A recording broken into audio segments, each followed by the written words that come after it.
Itališką suši per 2 minutės. Nu gal ir per 5, bet kažką pamiluoti reikėjo. Pirmiausia, ko reikės, tai prosciutto crudo. He loved the way they smelled. He wanted to cross the threshold the way they had on their wedding day. Dirty dog.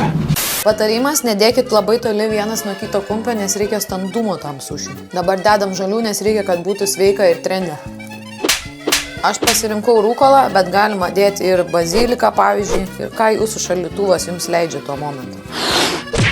Tuomet dedame saulėje ir džiovintus, smulkintus pomidoriukus. Ir paskutinis žingsnis burrata. Gali dėti ir mozzarella, jeigu norit pigesnio varianto.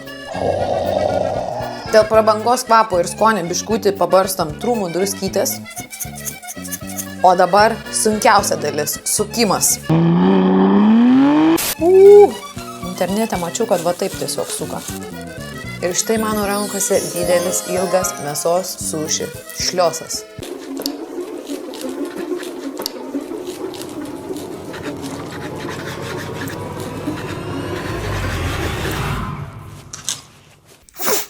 Kad kažkuo eilę papuošti, apibarstysim parmedžiano sūriu. Ir volia, po 2 minučių tiesiog esat master šefas su savo mėsos sušiais. Na ką, pakarštavot reikia.